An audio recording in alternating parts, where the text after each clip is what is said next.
Et si notre corps portait une carte électrique de toute notre vie? C'est le postulat un peu fou d'une théorie ambitieuse qu'on explore aujourd'hui, une théorie qui tente de faire le pont entre la biologie, la psychologie et même la conscience en un seul et même modèle. Alors, l'idée de départ, elle est carrément radicale. Chaque pensée, chaque émotion, tout ça laisserait une trace, une inscription électrique dans notre corps. Un peu comme si on avait un plan détaillé de notre être intérieur. Alors voyons un peu comment tout ça est structuré. Bon, pour bien piger ce modèle, on va suivre la logique de sa construction.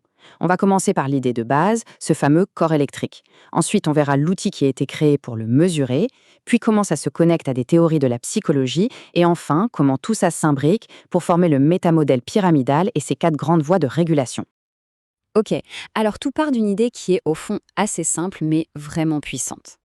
Donc, l'idée, c'est que toutes nos expériences, tout notre vécu, viendraient dessiner une sorte de paysage électrique à l'intérieur de nous. Une carte, en fait, qui raconterait notre histoire.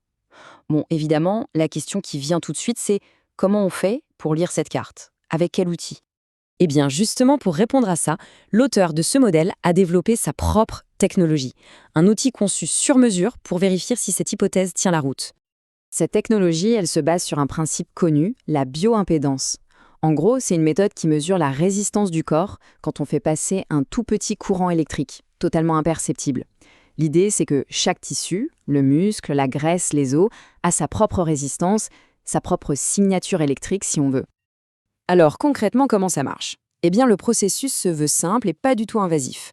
On place quelques électrodes, on envoie un courant minuscule, vraiment infime, et derrière, des algorithmes moulinent toutes les données pour dessiner cette fameuse carte électrique du corps. C'est ce que l'auteur a appelé le Quantic Potential Measurement, ou QPM pour faire plus court. Ok, donc on a un outil pour mesurer. C'est bien. Mais une fois qu'on a cette carte électrique, qu'est-ce qu'on en fait? Comment on l'interprète? C'est là que ça devient intéressant. Le modèle va chercher des théories psychologiques déjà bien établies pour donner du sens à toutes ces données.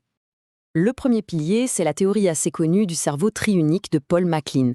En gros, elle dit que notre cerveau s'est construit en 3 grandes étapes, 3 couches.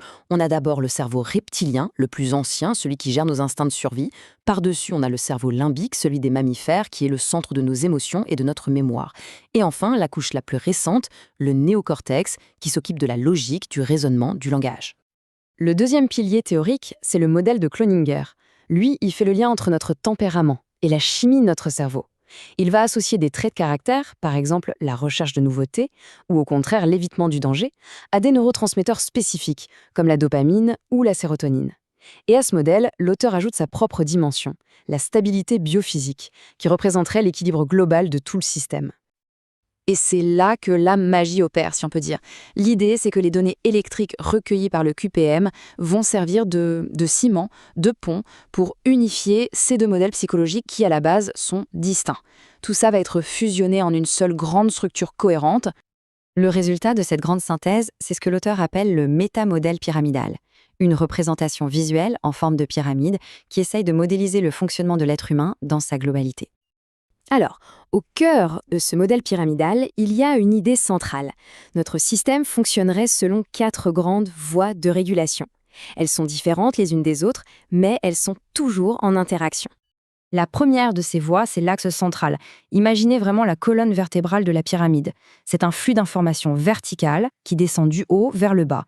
Ça correspond exactement aux 3 cerveaux de MacLean. Ça part de l'intellect, le néocortex, ça passe par l'émotionnel, le limbique, et ça descend jusqu'à l'instinctif, le reptilien, tout en bas. Ensuite, deuxième voie, les territoires. Ça, ce sont en quelque sorte les briques qui composent la pyramide elle-même. Chaque territoire correspondrait à une empreinte comportementale, un schéma profond qui vient de nos expériences de vie, la relation au père, à la mère, etc. Et chose importante, chacune de ces empreintes serait liée à une zone précise dans le corps. Troisième voie, le réseau latéral. Celui-là, il est associé à ce qu'on appelle l'intelligence émotionnelle. C'est présenté comme notre système de régulation le plus souple, le plus adaptable. Il y aurait une partie tournée vers l'avant, vers le futur, qui est l'intelligence sociale, et une partie tournée vers l'arrière, le passé, qui est l'intelligence personnelle. Et enfin, la quatrième et dernière voie, c'est le flux transversal. Là, il faut imaginer des plans horizontaux qui coupent la pyramide à différents niveaux. Ces plans, ils représentent nos potentiels personnels, la créativité, l'intuition, la volonté. C'est un système de régulation qui est décrit comme très rapide, mais qui peut aussi être très vite affecté par ce qui nous arrive. D'accord, mais concrètement, à quoi ça sert d'avoir cette carte avec ces 4 voies? Eh bien, l'objectif du modèle, c'est d'utiliser tout ça comme un réseau routier.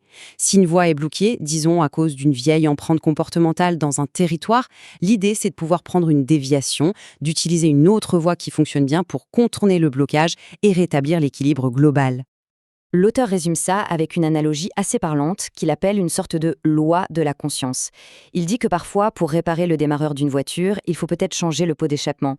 Pour le dire autrement, la solution à un problème ne se trouve pas toujours là où le problème apparaît. Il faut parfois regarder ailleurs dans le système. Au final, ce qu'on a avec ce métamodèle pyramidal, c'est une vision de l'être humain qui est pour le moins originale et assez fascinante. On ne serait pas juste un assemblage de pièces séparées, mais plutôt un tout, un système électrique intégré. Et ça laisse avec une question assez vertigineuse, est-ce que le fait de comprendre cette carte intérieure pourrait vraiment changer la façon dont on navigue dans nos vies et nous ouvrir de nouvelles pistes vers un mieux-être ?